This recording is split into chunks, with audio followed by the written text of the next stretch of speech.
So Chuck Wicks, Jason Aldean's brother-in-law, opened up, that article that I just sent about Woolworth this morning. And he met with John Lewis's family, so they were going to honor the sit-ins that happened at that Woolworth counter. And, so they gave all that lip service. But also at the same time, Jason and Brittany have been doing what they're doing. And Chuck posed in a shirt with them before Brittany and Chuck's wife, Jason's sister, Cassie Rosa, posed in those Don't Tread on Our Kids Barbie shirts that were anti-trans.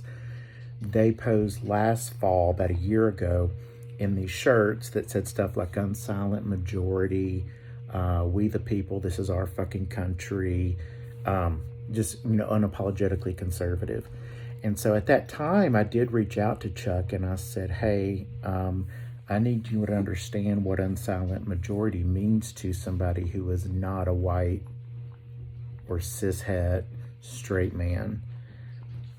What it means to me is that it's the silent majority, and it is a whistle, a dog whistle, to people who are wanting to uphold white supremacy, wanting to, go against LGBTQ folks.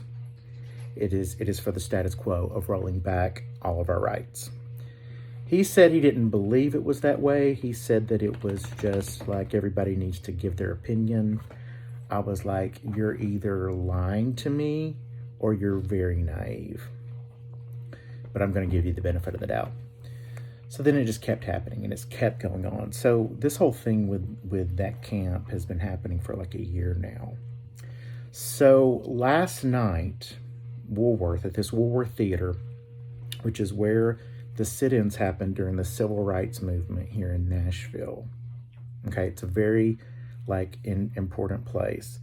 It was open as a restaurant before the pandemic, and it is such a place that Oprah went in and sat down and just had some time with the space, because the civil rights movement, and it's very important for me to point out that the LGBTQ rights movement does not happen without the civil rights movement, and they're all happening together.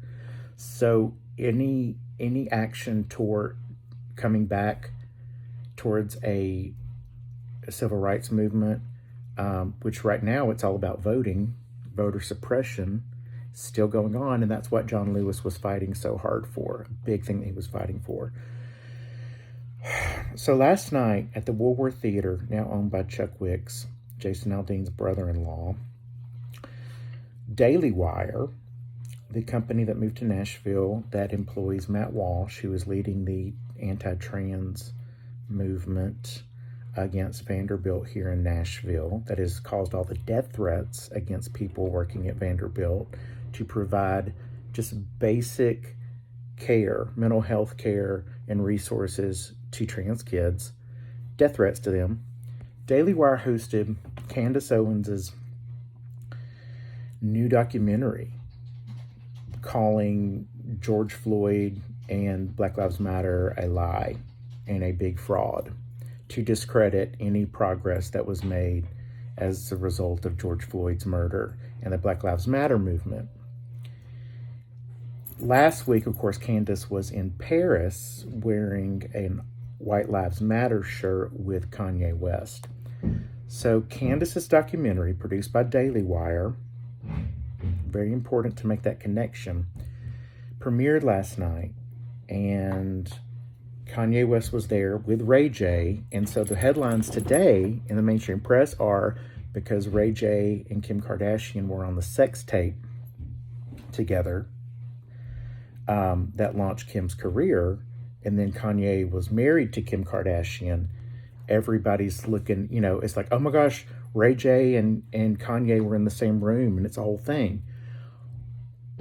What that distracts from is that this is Kanye who has been spouting all kinds of anti-Semitic, racist garbage on Fox News with Tucker Carlson internationally, that he was there.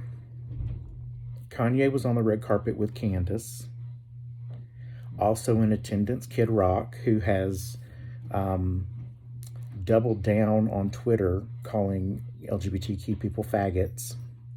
And you had Jason Aldean and Brittany Aldean, who are leading, they're making their money off this now. This is their entire thing. So it's very important to make all these connections. And they hosted that anti-Black Lives Matter George Floyd documentary in the Woolworth Theater. Chuck Wicks had just given an interview to the Nashville Business Journal that I read this morning, saying that they were going to honor that place. He quoted a conversation he had with John Lewis's family members, saying that they were going to honor John Lewis's memory in that place. And what's the first big splashy event they do? Candice Owens' anti-Black Lives Matter show with these, and they have Kanye in there. So it's important to connect all these dots, because none of this is happening in a vacuum. What they want to say is, oh, you're blowing this out of proportion, or you're just seeing this in a way, you're just making too much of this. No, it's all connected. Daily Wire, and make no mistake, we are close to the midterm election. They want to sow this division. It's all happening now. So buckle your seatbelt for 2024, because this is just the ramp up. But in closing, just know, Daily Wire, Matt Walsh, Candice Owens, and they're all headquartered here in Nashville. So Godspeed.